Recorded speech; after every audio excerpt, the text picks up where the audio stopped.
Hello everybody. Quite a few years ago, I was watching a television program on PBS, and it was a debate between John Kenneth Galbraith, Professor Galbraith, and a professor from New York University. I think it was New York University, and I can't remember his name. And they were talking about, or they were debating, economics. And those two gentlemen, who were considered probably the top professors in economics, were as opposed to each other as day and night.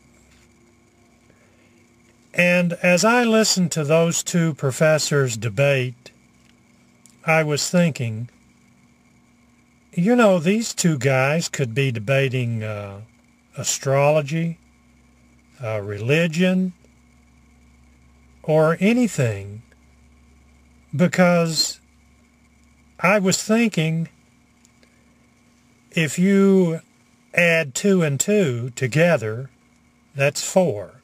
That's not debatable. But these two gentlemen, their philosophy on stimulating economies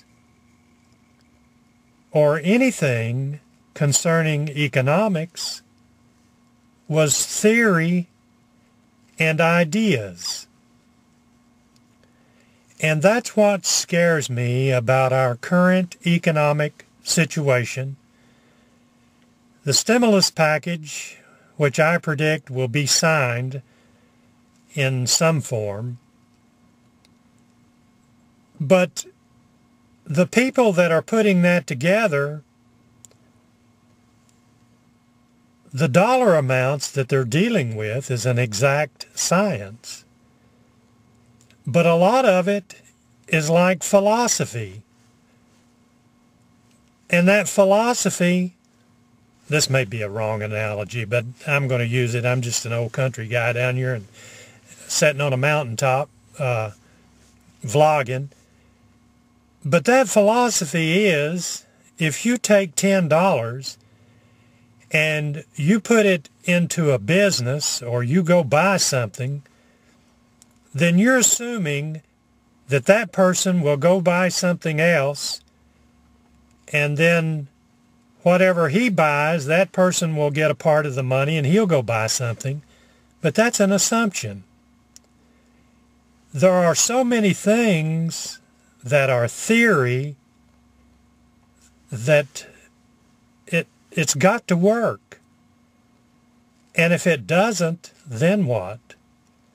And my example of $10 is the same as 800 billion, because my example is a small store. But when you're talking about $850 for the world or for our national economy or whatever you want to call it, then you assume that all of these variables will kick in. But I guarantee you, now this is just this guy sitting on a mountaintop thinking, I guarantee you that there will be so many variables enter into this that the so-called experts will be taken aback.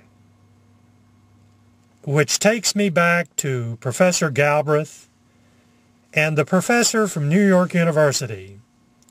When the debate was over, the only thing that those guys could do is go out and get a cup of coffee, because neither convinced the other that their theory of economics was correct.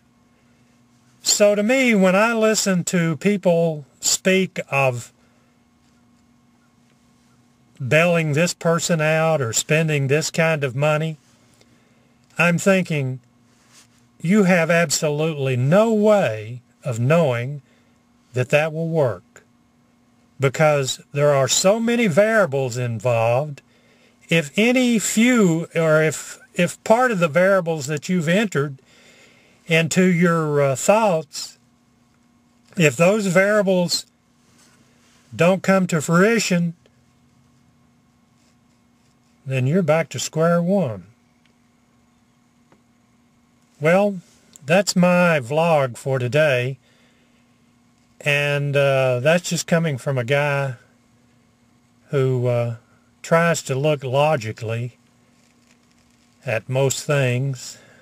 So I think I'm going to go out there and get on the Blue Ridge Parkway and drive and listen to George Jones. Well, thank you very much. We'll see you. Have a good day. Bye-bye.